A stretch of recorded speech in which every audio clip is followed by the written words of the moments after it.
What's up everyone, I'm Jessekazam. Welcome back to another Escape from Tarkov video. This video is another episode of our Lessons from Beyond the Grave series.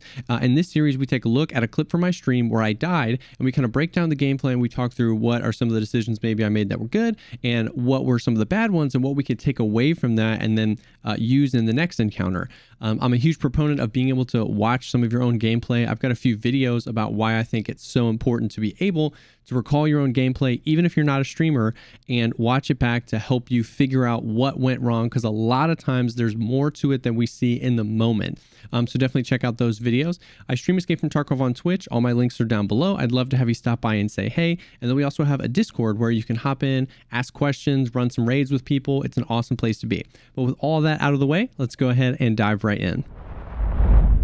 So like in all our previous episodes, what I'll do is I'll just play the clip kind of from beginning to end, without me talking over it. And then we'll go back and kind of break it down and slow it down and talk through kind of what happened here. The kind of context of this is I was duoing with a partner. We were in dorms. We were kind of clearing it through. There was scav boss here. We had just eliminated them.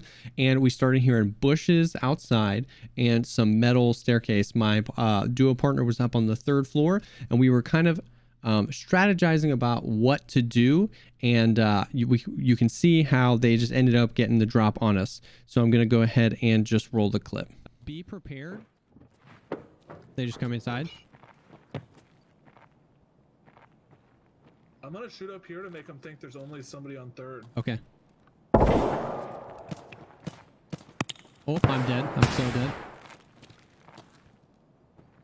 I need you. They saw my laser. There's so many. I'm super flash. I got one. I'm in the hallway. Where okay, are you? I'm in a room. Anybody out in the open, I'm dead. I died before those shots happened. That sucks. That was... So, as always, it's when you watch it back, it's always almost like a painful experience. But this is a super interesting clip, and this one was recorded actually a while ago, maybe a few months ago. And so it's super interesting to see how far I've come, and like even just watching it back, like, oh my gosh, like I would have done so many things differently there. But right at the beginning, we hear the metal of them walking up the stairs. We knew they were there at that point. I didn't clip all of it in this. We were trying to strategize, which I think is super good. Like, I think some of the best moments in this game are when like I'm with a duo partner and we're like calling out like a cool play, and then we can execute it. You know what I mean? So there's nothing wrong with taking a second to figure out what's going on. But we can hear right at the beginning, we hear the metal, he opens the door and they walk inside. Be prepared. They just come inside. Additionally, I don't know if I made a note of this at the time, but we heard the guy on the metal and open the door, and we heard bushes down below. So we can know right off the bat, this is a team. This is one of those moments where the kind of theme of this clip for me is learning how to take control of fights. I've spoken about that in some of my other guides, and how taking control of the fight is one of the most important things, keeping that at the top of mind. Who's in control here? Who has the advantage? And how can I take it back? This is one of those moments where when we look at the dorms here, we're on 2nd floor. They can only come in the dorms one way from the side they're on, which is the door that they were. So me being all the way around this corner, hidden in a room, sure, I want to believe that they don't know we're here. They're going to walk through, start looting all these bodies, and I'm just going to be able to shoot them. But there's such a slim chance of that. And we find out immediately that he knew I was there. He must have heard me, because he throws that flash nade right into the room that I'm at. So we missed an opportunity when we were hearing them come up the stairs to take one of these rooms over here and maybe do a right shoulder peek, or even just be looking straight down, and as soon as they open the door, toss the nade or throw some suppressive fire. Additionally, my partner and I were split, and I call him down pretty late in this fight, and I could have called him down earlier, or I could have called him up to like do basically any play. He says here that he's going to try and bait him out.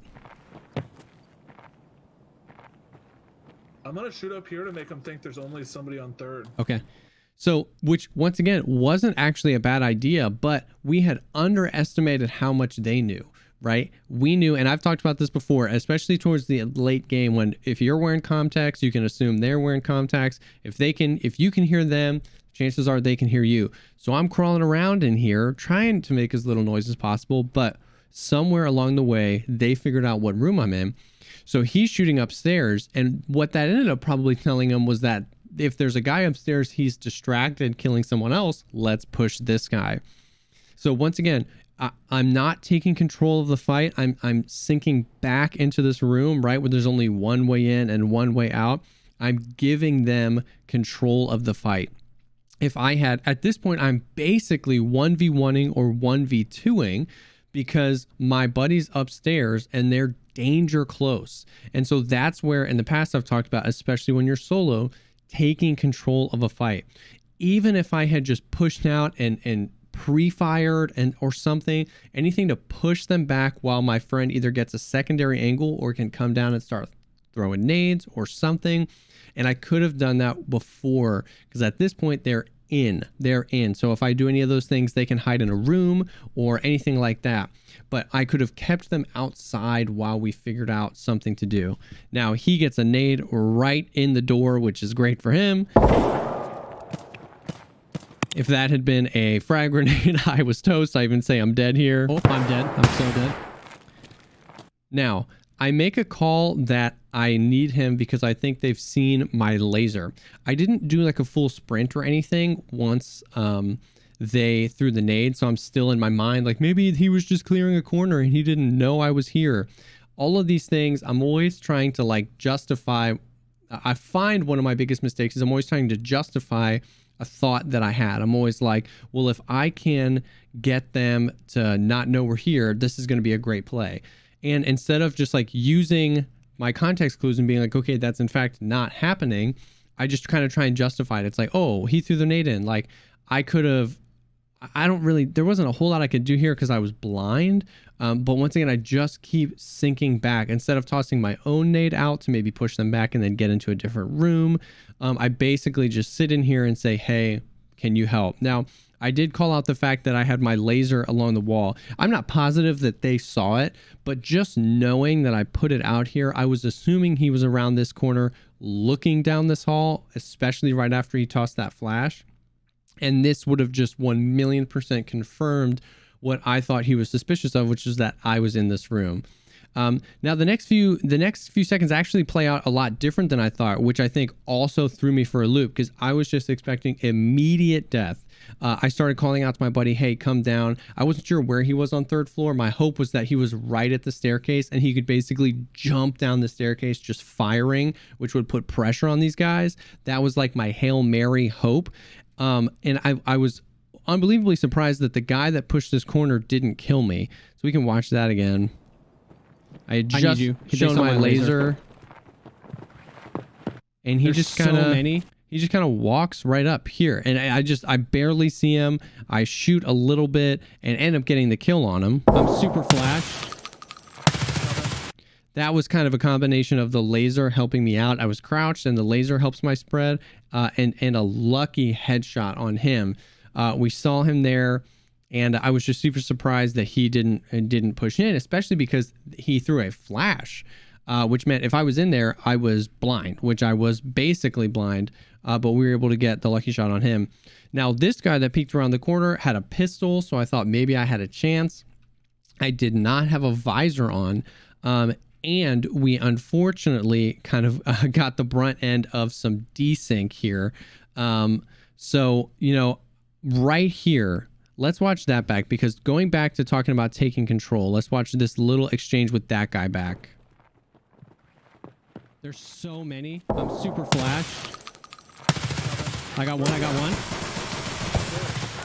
Right there, right here, the flash effect is almost gone.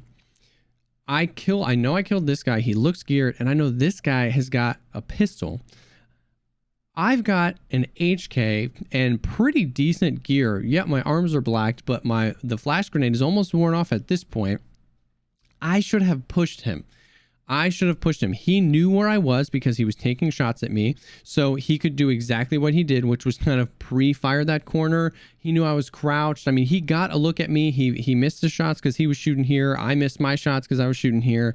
And I should have taken control. Even, to be honest with you, if I had pushed out of this room and to the left, putting my back to him, my face was the only unarmored part of me. My arms were already blacked. I could have at least gotten out of the room and maybe into another room. That would have been a risky play. But basically, suffices to say, the worst thing I could have done was just sit in here and wait for a repeat.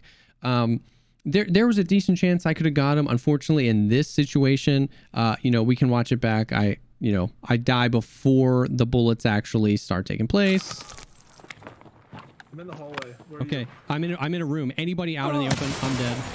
I'm just dead. Now, I think that was just desync or lag or something that has happened to me many times. And at no point, even after this, was I like, oh, that guy's cheating. That happens. It's Tarkov. It sucks because it may have turned out different. But to be honest with you, it probably wouldn't have, because he was lined up right on my head. And I was playing this very timidly. I was very just scared and kind of glued to the ground. And this goes right back to taking control of the fight.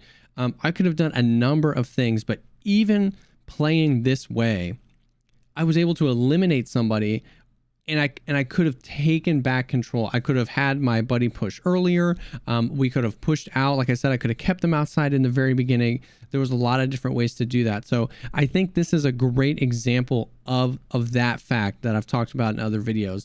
And it's a constant process, right? It doesn't just boil down to pushing always. That's not the case. There are some times where maybe they have the advantage and there's no move that you have. You aren't set up for the right equipment. Maybe you're hurt. Maybe you don't have much ammo. Maybe you don't have any nades.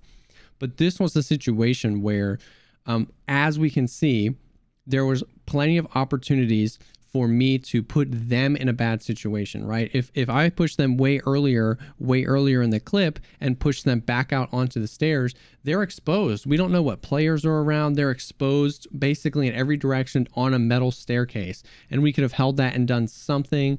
When this guy died and I knew this guy had a pistol, I could have pushed out and turned the tables a little bit. My partner could have gotten down a little quicker.